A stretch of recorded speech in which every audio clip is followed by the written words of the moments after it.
Welcome students to Trident Special MCQ Shortcut Master ক্লাসে। So আজকে আমাদের টপিক হচ্ছে দ্বিপদী বিস্তৃতি, যেটা তোমাদের এইচএসসি এসএসসি স্টুডেন্ট সবাই তোমাদের সিকিউতে হয়তো তোমরা প্রবলেম ফেস করছো না, বাট এমসিকিউ যখন তোমরা সলভ করতে যাও, একটা এমসিকিউ করতে গেলে তোমাদের প্রায় 1 মিনিট চলে যায়। তো আজকে আমরা খেয়াল করবো কিভাবে আমাদের এই এমসিকিউ গুলো আমরা 10 সেকেন্ডে 15 সেকেন্ডের মধ্যে সলভ করতে পারি। সো এটাই তোমাদেরকে আজকে স্পার্ক করবো। ওকে, সো দেখো আজকের ক্লাসে আমরা যা যা শিখবো, আমাদের ফার্স্ট এটা হচ্ছে আমরা শিখবো হচ্ছে পদের সংখ্যা, দেন হচ্ছে আর এর ম্যাজিক সূত্রটা শিখবো, যেটা হচ্ছে নির্দিষ্ট সহগ এবং এক্স বর্জিত পদ নির্ণয়ের একটি মাত্র ইউনিভার্সাল সূত্র, আর শিখবো হচ্ছে মধ্যপদ নির্ণয়টা। ওকে, সো আমরা দেখো ফার্স্ট অফ অল দ্বিপদী বিস্তৃতির জন্য যখন দ্বিপদী রাশি থাকে সেটার পদ সংখ্যা কিন্তু আমাদের জন্য নির্ণয়ের জন্য খুবই সহজ। ইজিটা থেকে আমরা স্টার্ট করি। সো দেখো আমাদের জন্য যখন a plus x two the power n এর বিস্তৃতিতে থাকে তখন আমাদের মোট পদ সংখ্যা কি হবে? n+1। সো এটার জন্য আমরা উদাহরণস্বরূপ তোমাদের জন্য রেখেছি, দেখো x plus 5y to the power 15 এর বিস্তৃতিতে মোট কতটি পদ থাকবে? জাস্ট n+1, 16টি পদ। এটা কিন্তু আমাদের জন্য ইজি। বাট যখনই আমাদের কোশ্চেনটা আসবে তোমাদের দেখো a plus b plus c to the power n এর বিস্তৃতিতে মোট পদের সংখ্যা কত, ত্রিপদী রাশির ক্ষেত্রে এখানে যে কিন্তু তোমরা আটকে যাও। এটার জন্য আমাদের শর্টকাটটা হচ্ছে, দেখো কি হবে, n+1 into n+2 by 2। So এই ক্ষেত্রে দেখো আমাদের কি ছিল, n+1 ইন্টু n+2/2। সো এক্ষেত্রে খেয়াল করো x plus y plus z, এখানে আমাদের n এর ভ্যালুটা কত দেওয়া আছে ভাইয়ারা? সো n এর ভ্যালুটা আমাদের দেওয়া আছে 5। সো এক্ষেত্রে কি হবে, 5+1 ইন্টু 5+2/2। জাস্ট তাহলে আমরা সহজেই কিন্তু পেয়ে যাচ্ছি আমাদের 6 into 7, that means 42/2। That means কত আসছে? 21টি। আবার বলে দিই কি হবে, n+1 ইন্টু n+2/2। তাহলে কি হচ্ছে 5+1, যেহেতু আমাদের n এর ভ্যালু কত সেট করা আছে? 5। সো এই ক্ষেত্রে আমাদের n এর ভ্যালুটা যদি 6 থাকতো তাহলে কি হতো, 6+1 ইন্টু 6+2/2। সো এখন হচ্ছে আমাদের মাস্টার শর্টকাটটা, যেখানে হচ্ছে আমরা আর এর ভ্যালুটা নির্ণয় করব। আমাদের মনে রাখতে হবে আমাদের পদ কিন্তু হবে r+1 তম পদ, বাট ভ্যালুটা বের করতে হবে আমাদের আর এর ভ্যালু। ওকে, আর এর ভ্যালুর জন্য আমাদের খেয়াল করো ফার্স্টে আমাদের ফরমেশনটা কিভাবে থাকবে। ফরমেশনটা থাকবে ax two the power p plus b/x two the power 5। So এখানে খেয়াল রাখতে হবে সবচেয়ে ভালোভাবে b/x টু দি পাওয়ার থাকবে। ওকে, টু দি পাওয়ার n, এখানে আমাদের nটা কি, nটা হচ্ছে আমাদের মূল পাওয়ার, যেটা হচ্ছে আমাদের টু দি পাওয়ার n আকারে আছে। বাট পিটা খেয়াল করো, পিটা আমাদের কি হবে, এখানে পিটা হবে আমাদের প্রথম পদে যে এক্স এর পাওয়ার। এখানে খেয়াল করো, এখানে আমাদের যে প্রথম পদ আছে সেই প্রথম পদে এক্স এর পাওয়ারটা হবে আমাদের কি, পি এর ভ্যালু। ওকে, আর হচ্ছে আমাদের কে এর ভ্যালুটা কি হবে, কে এর ভ্যালুটা হবে প্রশ্নে যে আমাদের এক্স টু দি পাওয়ার কে দেওয়া থাকবে। যদি দাও তোমাদের এক্স টু দি পাওয়ার 10 দেওয়া থাকলো তাহলে কে এর ভ্যালুটা হবে আমাদের কি 10। এক্স টু দি পাওয়ার 15 দেওয়া থাকলো তাহলে কে এর ভ্যালুটা কি হবে আমাদের 15। ওকে, আর এখন সবচেয়ে ইম্পর্টেন্ট বিষয়, কিউ এর ভ্যালুটা কি হবে। এখানে দেখো খেয়াল করো আমাদের যখন 1/x থাকে, 1/x থাকে তাহলে এখানে x এর পাওয়ার কে, এখানে x এর পাওয়ার কিন্তু 1। এইখানে খেয়াল রাখতে হবে কিউটা হবে দ্বিতীয় পদে হরে x এর পাওয়ার। এই দেখো এই হরের মধ্যে আমাদের যে x এর পাওয়ারটা আছে সেইটা হবে আমাদের কিউ এর ভ্যালু। ওকে,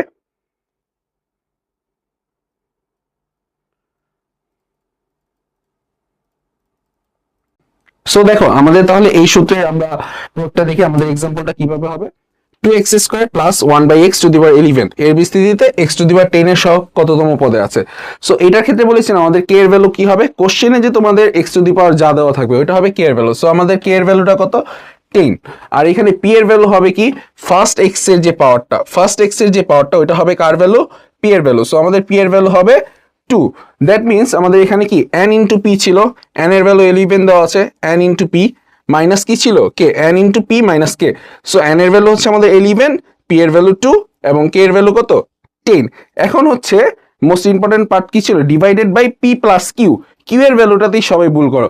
কিউ এর ভ্যালু এখানে খেয়াল করো, এইখানে যে x আছে, এইখানে যে x ওই হরের x এর পাওয়ারটা হবে। সো হরের x এর পাওয়ারটা আমাদের কি 1 কিন্তু এখানে। ওকে, এখানে নট ইনভার্স 1, ওকে এখানে 1। সো এখানে দেখো p plus q, so p এর ভ্যালু 2 ছিল এবং q এর ভ্যালু কত 1। সো নর্মাল ক্যালকুলেশন করবা 12/3, সো দ্যাট ইজ 4। সুতরাং আমাদের পদটির অবস্থান কততে আছে, আমরা এখানে কার ভ্যালু নির্ণয় করলাম, আর এর ভ্যালু, বাট আমাদের পদ কত হবে, r+1 তম পদ। সো আর এর ভ্যালু হচ্ছে আমাদের 4, বাট পদের ভ্যালু হচ্ছে কত, r+1, দ্যাট মিনস 5 হবে আমাদের অ্যান্সার।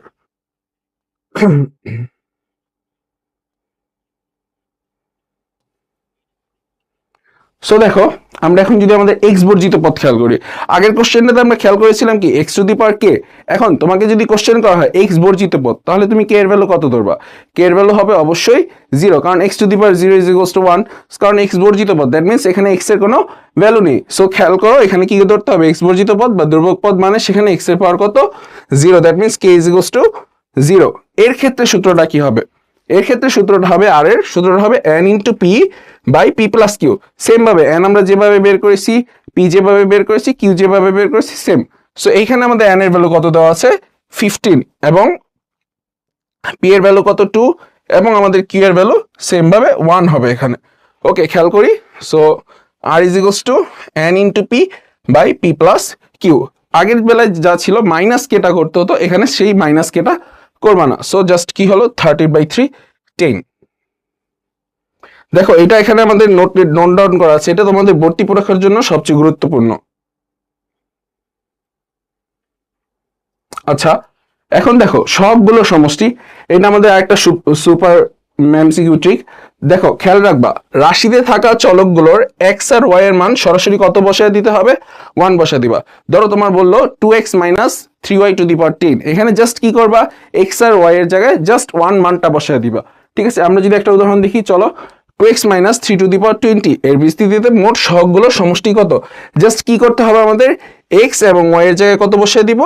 1 বসায় দিব। সো খেয়াল করো এক্স এর জায়গায় 1 আছে, ওয়াই এর জায়গায় 1 আছে, তো আমাদের কি হচ্ছে 2 minus 3 minus 1 two the power 20। So আমাদের অ্যান্সারটা কত?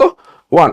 এরকম ভাবে যে কোশ্চেনে আসবে মোট সহগগুলোর সমষ্টি যদি আসে এমসিইউতে, তোমরা কি করবে, এক্স আর ওয়াই এর জায়গায় শুধু 1 বসাবে। এটা করতে তোমাদের সর্বোচ্চ 5 সেকেন্ডস টাইম লাগবে।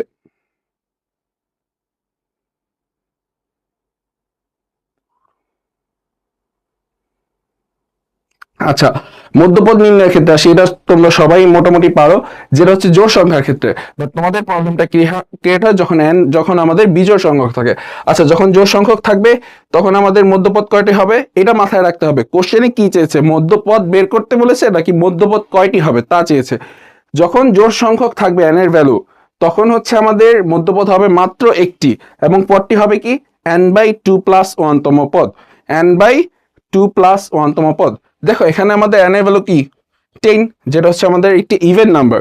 সো এখানে কি হবে n/2, 10/2 plus 1, that means 6 number পদটাই হবে কি তোমার মধ্যপদ। ওকে,